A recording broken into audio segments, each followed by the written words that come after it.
Tier 10 Russian cruiser Petropavlovsk. If Stalingrad is Slava's son, then Petro is Kremlin's son.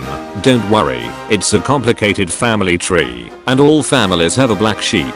Petro is a complicated ship to review, in the sense that with every Russian ship coming out there is an urgency to choose one side.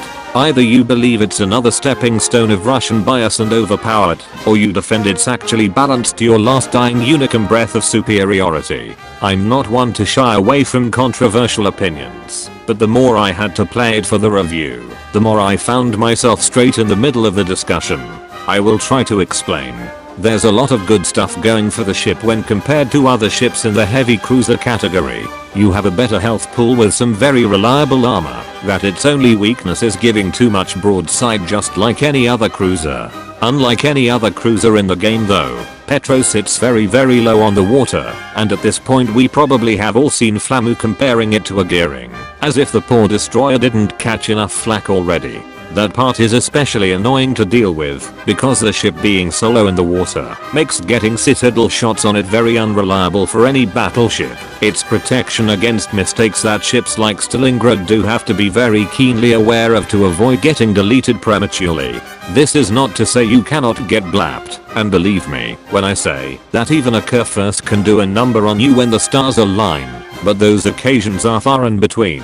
Especially when you position yourself well against those kinds of surprises. You are a fast ship too, at least for the size. You don't turn very well mind you, but hey, you have turrets that can go 360 degrees, so the turning radius doesn't become an issue anymore.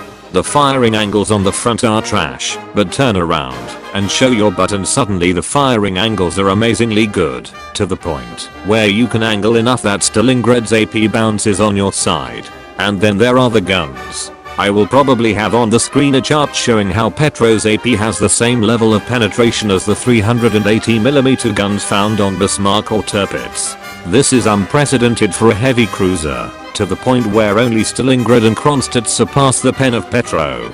You can and will citadel broadside Yamatus with ease at distances that only battleships were capable of. This is thanks to the incredible shell speed and ballistics of the shells. Really fast and little drag means aiming is never a chore in Petro. You get surprisingly good AR2. Very good range at 6.6 kilometers and good damage coupled with a defensive air consumable that you can swap for hydro if you are that kind of person. You also have amazing concealment, being capable of reaching less than 12 kilometers of conceal. Again, very good for a heavy cruiser. This makes you very maneuverable in terms of where you position, which means that coupled with your Russian radar of 12 kilometers you can stealth radar in this ship, and many keyboards have been destroyed in the writing of angry posts and replies in the internets about the insurmountable levels of bullshit this is. I get it, but hear me out on this. The dispersion is really bad. Really bad.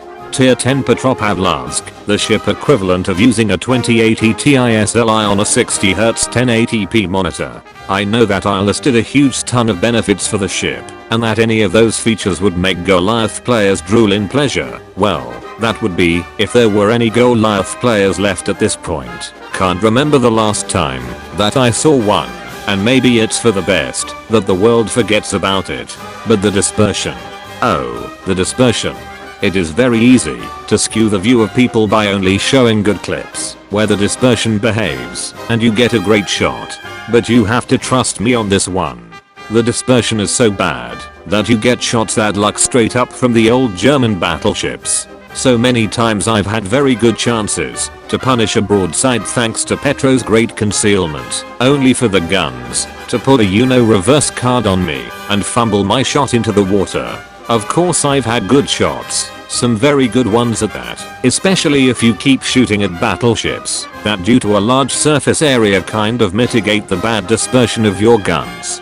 But getting any good hits on cruisers or destroyers is going to be another story entirely. Your performance suddenly stops being decided by your skill and more by your roll of the dice. The moment you are caught in a place where you have to fight at any range further than 15 kilometers, or where your AP is not reliable enough to pen, your damage potential goes down faster than the Asian servers when a HoloLive VTuber streams Warships. And about the stealth radar, because the duration is so short at only 15 seconds, you only really get 2 salvos at best, most of the times only 1. And coupled that with your wonky dispersion, you will find yourself not being able to punish destroyers as much as you would like to given the tools at your disposal, and counting for your randoms team to punish a destroyer in less than 15 seconds has the same chances of happening as Kitakami being back in the game. Wait, what?